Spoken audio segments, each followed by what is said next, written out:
ದೇವರು ಈ ಭೂಲೋಕವನ್ನು ಎಷ್ಟೊಂದು ಪ್ರೀತಿಸಿದನೆಂದರೆ ಆತನು ತನ್ನ ಏಕಮಾತ್ರ ಮಗನನ್ನು ಈ ಲೋಕಕ್ಕೆ ಕೊಟ್ಟಿದ್ದಾರೆ.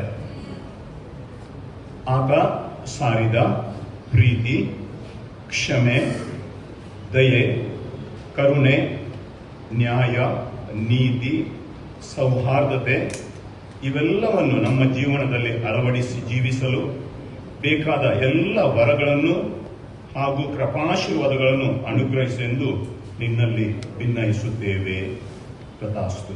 ಮಾಧ್ಯಮ ಮಿತ್ರರೇ, ಇಲ್ಲಿರುವ ಎಲ್ಲ ನನ್ನ ಸಹೋದರ ಸಹೋದರಿಯರೇ, ನಿಮಗೆಲ್ಲರಿಗೂ ಕ್ರಿಸ್ಮಸ್ ಹಬ್ಬದ ಶುಭಾಶಯಗಳನ್ನು ಕೋರುತ್ತೇನೆ.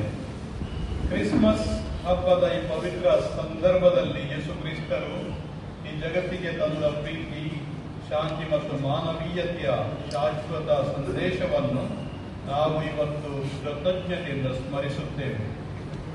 ಈ ಹಬ್ಬವು ಸಮಾಜದಲ್ಲಿ ಸತ್ಯ, ನ್ಯಾಯ ಹಾಗೂ ಸಹಜೀವನದ ಮೌಲ್ಯಗಳನ್ನು ಮರುಸ್ಥಾಪಿಸುವ ವಿಶಿಷ್ಟ ಅವಕಾಶವನ್ನು ಒದಗಿಸುತ್ತದೆ ಎಂದು ನಾವು ಸ್ಪಷ್ಟವಾಗಿ ಹೇಳಬಹುದು. ನಮ್ಮ ಸಮಾಜವನ್ನು ಒಮ್ಮೆ ನೋಡೋಣ.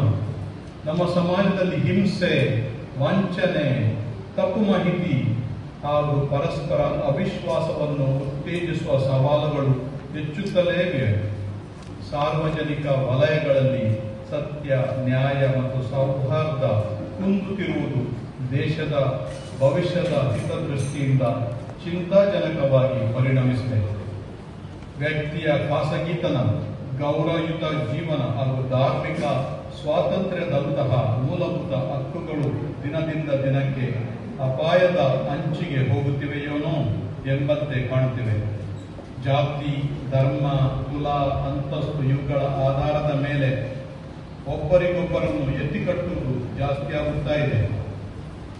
ಪ್ರತಿದಿನ ಸಾಕಷ್ಟು ಮುಗ್ಧ ಜನರು ವಂಚಕರ ಕೈಗಳಲ್ಲಿ ಬಲಿಪಶುಗಳಾಗುತ್ತಿದ್ದಾರೆ ಎಂಬ ಆಘಾತಕಾರಿ ಸಂಗತಿಯನ್ನು ಕೇಳಿ ಮನ ಕರಗುತ್ತದೆ. ಈ ಹಿನ್ನೆಲೆಯಲ್ಲಿ ಯೇಸು ಕ್ರಿಸ್ತರ ಜನನದ ಹಬ್ಬವು ಸಮಾಜದ ಪ್ರತಿಯೊಬ್ಬ ನಾಗರಿಕನಿಗೂ ಹಾಗೂ ಪ್ರತಿಯೊಂದು ಸಂಸ್ಥೆಗೂ ಒಂದು ವಿಶೇಷ ಕರೆಯನ್ನು ನೀಡುತ್ತದೆ. ಕರೆ ಪ್ರತಿಯೊಬ್ಬರ ಘನತೆಯನ್ನು ಕಾಪಾಡಲು, ಕರೆ ಅಸತ್ಯ, ಅನ್ಯಾಯ ಮತ್ತು ಭ್ರಷ್ಟಾಚಾರವನ್ನು ನಿವಾರಿಸಲು, ಕರೆ ಹಿಂಸೆಗೆ ಬದಲಾಗಿ ಶಾಂತಿ ಮತ್ತು ಸಂವಾದದ ಮಾರ್ಗವನ್ನು ಅನುಸರಿಸಲು ಹಾಗೂ ಸಮಾಜದ ಒಗ್ಗಟ್ಟನ್ನು ಬಲಪಡಿಸಲು. ಸತ್ಯ, ಪಾರದರ್ಶಕತೆ ಮತ್ತು ನೈತಿಕತೆಯನ್ನು ರಕ್ಷಿಸುವುದು ಕೇವಲ ಕಾನೂನುಬದ್ಧ ಕರ್ತವ್ಯ ಮಾತ್ರವಲ್ಲ, ಅದು ಸಮಾಜದ ಭವಿಷ್ಯದ ಮೂಲಭೂತ ಆಧಾರ ಸ್ತಂಭ ಕೂಡ. ಜನಸಾಮಾನ್ಯರಾಗಲಿ, ಜನಪ್ರತಿನಿಧಿಗಳಾಗಲಿ, ಸರ್ಕಾರಗಳಾಗಲಿ, ಆಡಳಿತ ಸಂಸ್ಥೆಗಳಾಗಲಿ ಎಲ್ಲರೂ ವೈಯಕ್ತಿಕ ಹಾಗೂ ಸಾರ್ವಜನಿಕ ಜೀವನದಲ್ಲಿ ಸತ್ಯನಿಷ್ಠೆ, ಆಡಳಿತದಲ್ಲಿ ಪಾರದರ್ಶಕತೆ, ನಿರ್ಧಾರಗಳಲ್ಲಿ ನ್ಯಾಯ ಮತ್ತು ಕಾರ್ಯನಿರ್ವಹಣೆಯಲ್ಲಿ ಜನಪರ ಹೊಣೆಗಾರಿಕೆಯನ್ನು ಬೆಳೆಸಿಕೊಳ್ಳಬೇಕಾಗಿದೆ. ಪ್ರಜೆಗಳ ಮೂಲಭೂತ ಹಾಗೂ ಸಾಂವಿಧಾನಿಕ ಹಕ್ಕುಗಳ ರಕ್ಷಣೆಯೊಂದಿಗೆ ಪರಸ್ಪರ ಬಂಧುತ್ವವನ್ನು ವೃದ್ಧಿಗೊಳಿಸಲು ನಾವು ಶ್ರಮಿಸಬೇಕು. ಸಮಾಜವು ಶಾಂತಿಯಿಂದ ಮುಂದುವರಿಯಲು ಮತ್ತು ರಾಷ್ಟ್ರವು ನಿಜವಾದ ಅಭಿವೃದ್ಧಿಯ ಹಾದಿಯನ್ನು ಸಾಗಲು ನೈತಿಕತೆ, ಪಾರದರ್ಶಕತೆ ಮತ್ತು ಸತ್ಯವನ್ನು ಕಾಪಾಡುವುದು ಪ್ರತಿಯೊಂದು ಸಂಸ್ಥೆಯ ಹಾಗೂ ಪ್ರಜೆಯ ಆದ್ಯ ಕರ್ತವ್ಯ. ಎಲ್ಲರ ಸಹಕಾರದಿಂದ ಎಲ್ಲ ರೀತಿಗಳಲ್ಲಿ ಎಲ್ಲರ ಅಭಿವೃದ್ಧಿ ಆಗಬೇಕಾದರೆ ಎಲ್ಲ ನಾಗರಿಕರನ್ನು ಗೌರವದಿಂದ ಮತ್ತು ಘನತೆಯಿಂದ ಕಾಣುವುದು ಅತ್ಯಗತ್ಯ.